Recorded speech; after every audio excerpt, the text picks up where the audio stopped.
just connecting the pump now to the house plumbing. It's a problem for another day. We just need to wait for the water and see how many leaks we get. Sweet cherry. Nice.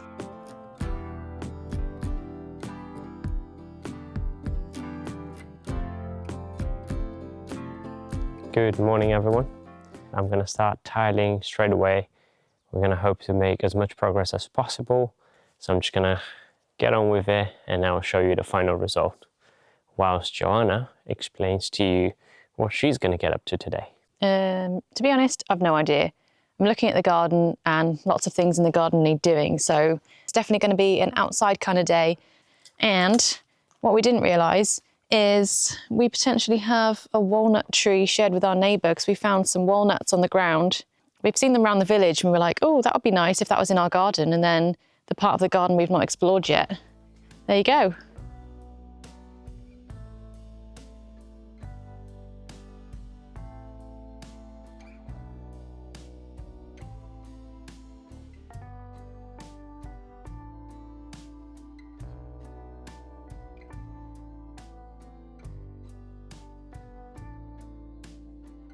Well, I don't really know what I'm doing here. I've got a dead tree with some invasive poker weed, mixed with some grapevines, mixed with something else, and I'm not really sure how best to attack it. And I've just been doing loads of reading about this poker weed. Can I cut it down? Can we burn it? Can we compost it? Do we just put it in the bin? I can't even touch it. I've been wearing gloves anyway, but what? Or do I just leave it there? I mean, I'm not gonna grow anything there, but there's a dead tree and I don't know. Anyway, I've had fun digging and cutting stuff down for a good hour and a half, 2 hours.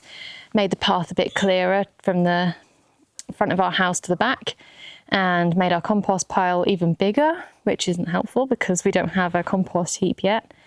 And the last thing I thought I'd do, because it's getting a bit warm, is it's probably time to go around and identify all these trees and see what we've actually got. We thought we had a bunch of fruit trees, but now we're not so sure what half of them are, so let's find out. And no, I don't know anything about trees. I've got my trusty AI camera here for me. So if any of them are wrong, then let me know.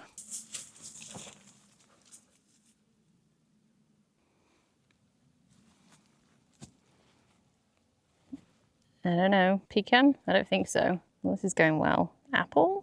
There's no evidence of any seeds or anything on the ground. Right, next. Ugh. What was that? Apple? Some dried up things here. What are you? Pear? High quality wood. Almond leaf pear. Cool. Got some very spiky thing here. Autumn olive. I really don't think so. Okay, so this is not going well. Another pear. Where fruit? So this is a cherry plum. We've been finding loads of these seeds on the floor under this one. And that's definitely some, I thought it was almonds, I got excited. But plums are good.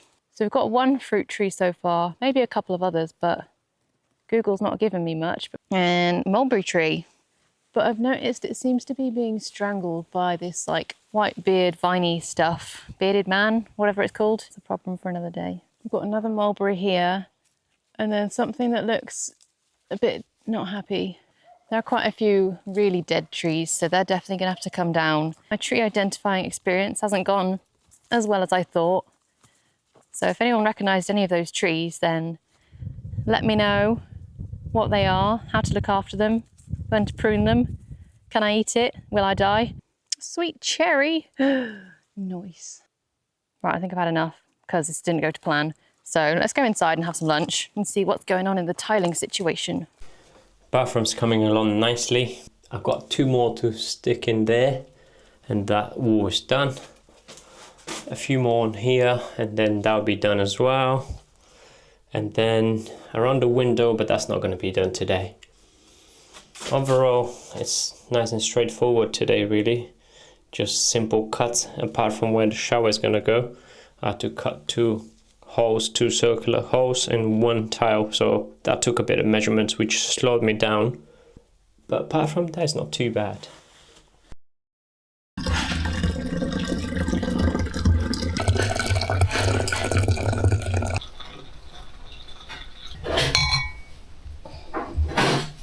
I've just come back from the builder shop. I picked up a few plumbing bits that we're missing that would actually give us the chance to now move this very temporary water system into the basement on a more permanent basis.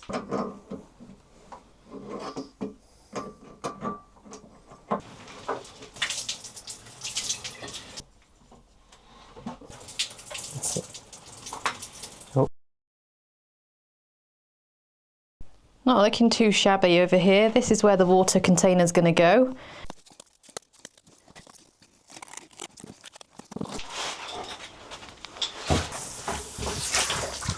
Might be a good idea to give it a little rinse before we put it in a basement, because it's been in here for almost a month, and although it's blue, there's still a little bit of algae inside.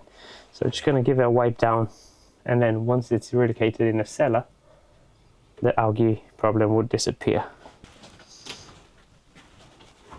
I want to put the pump like somewhere here, so it just pumps it from here and straight up. I'm just going to make a little table in here, or shelf, whatever, that I'm going to put the pump on, so it's slightly higher than the water. This is our main water here on the top. I'm going to cut into it. We're going to put a float inside, and the main's going to feed the float. The float would cut off automatically when it reaches a certain level, and that's going to fill in automatically when we have water for the 1 or 2 hours a day. And then throughout the day, the pump's going to supply us with water as and when needed.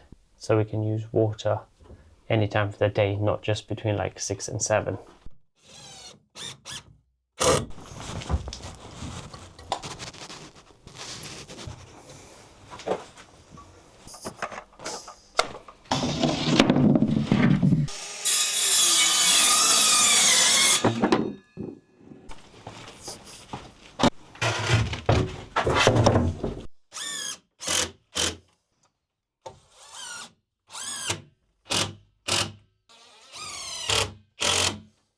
Well, that's the table rough and ready. You normally say it's a 5-minute job and it never is. But that was. That was. Because it doesn't need to be precise. Pretty. Oh, look at that. The cable would just reach just. It's 2 feet, that's it. I don't know if it's level, but it's fine. That's the float that we need to connect to the drum. So water goes in, water comes out into the tank, and that's the float, and when it goes up it cuts the water out. But where? But where? Okay, I think that'll be fine now. I think that'll be sturdy enough. Then that goes on, that goes on. To make it tight. So that's it, and then as the water comes up, that will go up, and at some point, somewhere here I would imagine, it'll cut off. Let's go and pop it into place and connect everything else. Normally I use this PTFE tape, but in the shop they recommended I try this Loctite. Dental floss. It looks like dental floss, yeah. And you apply it in the threads, and it says for this 3/4 fixing, I need to do 7 to 8 turns.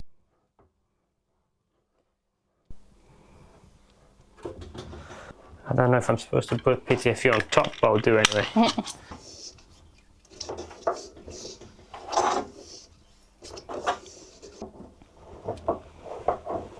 Just gonna cut a little bit of this scrap piece here, but let's do this first.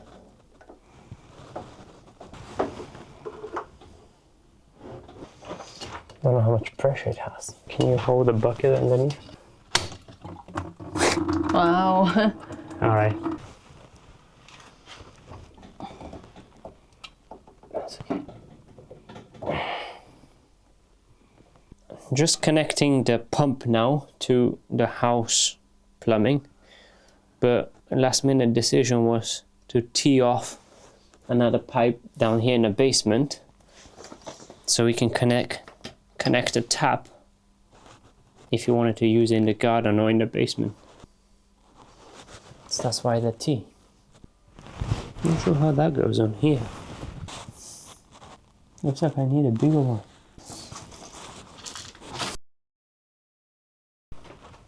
The good news is that when the water comes on, the barrel will fill up. We just don't have the onward connections just yet. TBC.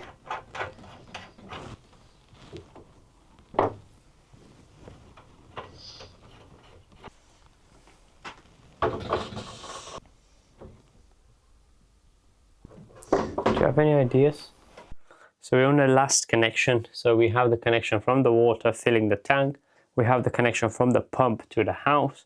I just need to connect from the barrel to the pump. It turns out we're down to 2 elbows. And we have this bit, what we used for a few weeks, but now I need to redo it.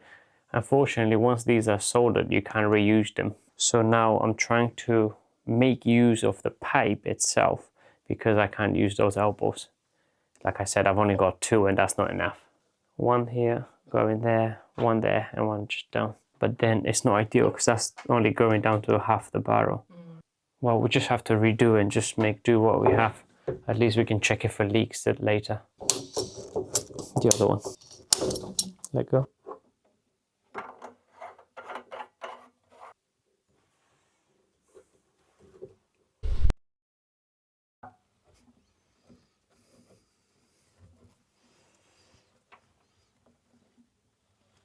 Okay, so I think we're done here. We have 1 pipe feeding the barrel. We have a pipe from the pump sucking from the barrel, feeding it to the house. That's it, really. It took a bit longer than it should have just because I was trying to reuse some of the old elbows. Try to be resourceful. I hate waste.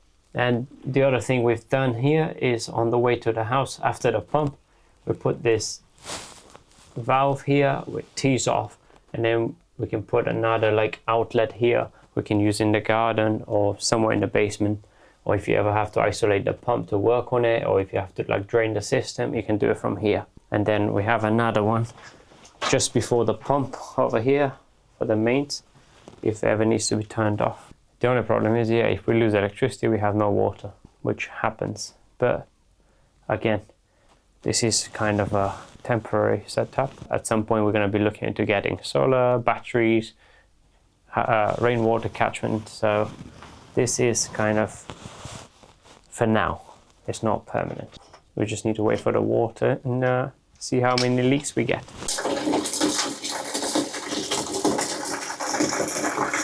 You can probably hear the water just come on.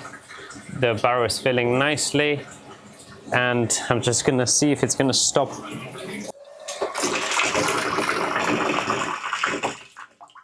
As you can see, when I lift that lever or the float, the water stops, and as soon as I let go, or the water level goes down,